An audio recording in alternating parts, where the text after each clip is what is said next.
What's going on, everyone? So, Los Angeles Lakers are currently on a 3-game losing streak, and that is terrible. Not ideal by any stretch of the imagination. Losing to the Rockets, the Mavericks, and the Spurs.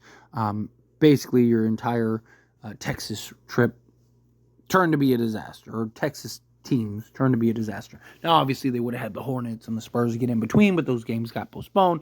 Point is, play the Rockets, the Mavs, and the Spurs, and you've lost all three. And you know what one of the biggest commonalities were in all three? Austin Reaves just getting hunted and attacked over and over and over and over and over again. Now, look, we didn't lose all three of those games just because Austin Reaves was getting hunted and attacked. But what that's done is it's highlighted, one, a trend, and this was even talked about. Myself and many others talked about this after the Houston game, because Houston just went and got after him.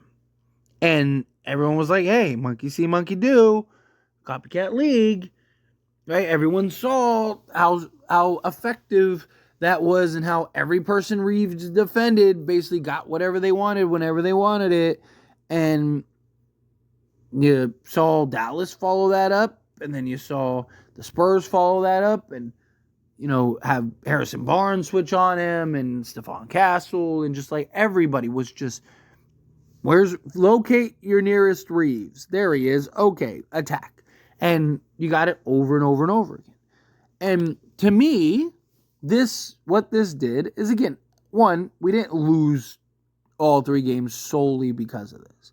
But it didn't help by any stretch of the imagination. And it also doesn't help when Austin Reaves is struggling and not hitting shots and not playing elite. Because, when he's, 25, 7, and 7, he's giving you enough production to offset the poor defense. But when he's not, it becomes a liability out there. And, he was so bad in that Dallas game. He even called himself out and was like, oh, I need to be better. Like, I was terrible on both sides of the basketball court. And then got a week off, came back out when it's like, okay, well, now you're fresh, re-energized, ready to take on the world. Here you go. Let's go. And it was arguably worse. Right? And it's just like, can't have that. But it's more than just like it highlights how badly the Lakers need perimeter help. How important perimeter help is for this Lakers team. Right? That's why I keep talking about getting a Bruce Brown or, going bigger and getting a Kuz or something. You need guys that can, one, make it so you don't have to switch everything. So it makes it harder for teams to have to. Jared Vanderbilt coming back, I think, will help a lot too in that regard. Because, now you can keep guys you could have Austin Reaves out there, but also have a Dorian Finney-Smith and Jared Vanderbilt. Two guys that can navigate and fight through screens and fight over screens and all that stuff. So now you don't have to just constantly switch everything. Right? So now Austin Reaves, teams can't just hunt him down because they're not going to switch. Jared Vanderbilt and, again, if you can get a Bruce Brown, right? Like a Bruce Brown, a Jared Vanderbilt, a Dorian Finney-Smith. These guys are not going to just stand there and let you just bully Reeves, right? They need those dogs. They need those hustle guys. They need those defenders. They need those guys that understand what it takes to get after it defensively and kind of mask Reeves, right? Because, again, that's one of the problems is Reeves he's sticking out like a sore thumb. And teams are noticing it. Fans are noticing it. And you don't have, it's very different when you have a guy like a Bruce Brown and a Dorian Finney-Smith alongside Austin Reaves, rather than a Gabe Vincent who's undersized and has been awful defensively, and then a Rui Hachimura who's non-athletic, non-defensive wing, all of that, and then a Jackson Hayes instead of an Anthony Davis, and it's just Reeves is our best defensive player out there, and that is terrible. This is gonna end disastrously. And what ends up happening? It ends up ending disastrously. And the Lakers they can't afford that. They can't run the risk of that being a thing. Right? Like they need to figure out a way to be more impactful, to be more effective on the defensive side, but ideally get some pieces that can come in and kind of play that part and play that role as well.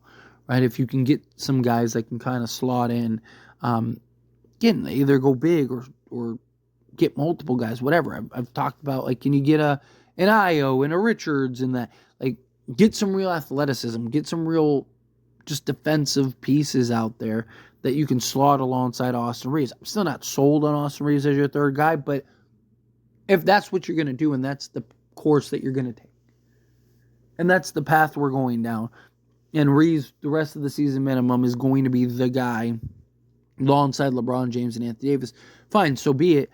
You need to put the right complementary pieces around it, right? Because, like, one of the big reasons why Lakers need to start Dorian Finney-Smith, besides, like, he just makes more sense and just the better defense player, but a big part of it is also Austin Reaves, right? Because if he comes in and he plays the three, well, then now, one, he's probably defending the best player out there, unless we get that Bruce Brown type. But now you have, like, Max Christie and Dorian Finney-Smith. Like, you have these guys, this athleticism, LeBron James, Anthony Davis. You have this defense and athleticism alongside Austin Reaves to where you could just be more impactful on those sides of the basketball, right? Like, and then if you can get that other guy, because Max Christie still isn't great at navigating and fighting through screens, he'll get there, right? This is like his first real opportunity. So patience is key with him. But that's why, like, when a Vando comes back, I'm not saying you have to start Vando or anything like that, but I would love to see something where, one, Rui needs to be out of the starting unit. You have to go with Dorian Finney-Smith, in my opinion. You have to. Right? Like, Dorian Finney-Smith needs to be your starter. I mean, this should have already been a thing. This should have already happened. But I wouldn't hate at times where, you have Jared Vanderbilt, you have Dorian Finney-Smith, and then you have, an Austin Reaves out there. I mean, you could even go, like, Reaves, Christie, Vando, Dorian Finney-Smith, and Anthony Davis, right? When LeBron's getting some rest. And just put real, like, defensive pieces, couple two-way guys, right? Like Max Christie, Dorian Finney-Smith can both knock down the three ball. So let Austin Reaves kind of be the guy like you have been. But you need to put the better complementary pieces around him, right? So he can't just get torched every possession, every play. And you have multiple guys out there that can switch and defend. And, but when you have Austin Reaves out there, and then you have Rui, who he's just as bad, if not worse, defending the perimeter, you're not going to have much success on the defensive side, right? Like, if you're looking to be this defensive juggernaut team, good luck to you. It's probably not happening, right? So they really do. They need to kind of figure out a plan here. They need to kind of figure out a path here, try to get something done. Again, like, that's the reality, right? Like, I understand anytime I even, like, remotely talk about Reaves in a negative light or, mention anything, all the Reaves stands come out, but there's no denying these last 3 games. 0. I don't care how big of a Reaves stand you are. It's delusion at this point. If you don't think, or at least are willing to admit, right? I've talked negatively about LeBron. I've talked negatively about Anthony Davis. I recently made a video about JJ Redick. All of it. You name it, I've talked about it, right? Like, it happens. But at some point, you gotta, like, reality is reality, right? It's just like, look, I like Austin Reaves, but at some point, he's gotta be better, right? Like, he's gotta buy in better on the defensive side of things, and you need to get the better complementary pieces. Austin Reaves is your primary defensive guy, is just not working, not it. And teams are literally just hunting him. He's not a great defender. He's not a good, he's serviceable, right? Or he can be serviceable at times. But these last 3 games, he hasn't been that at all. Anyway, as always, this is a discussion. Pass the question on you. Let me know your thoughts and opinions down in the comments below. What do you think? If you have any thoughts, agree with me, disagree with me, kind of mixed in the middle.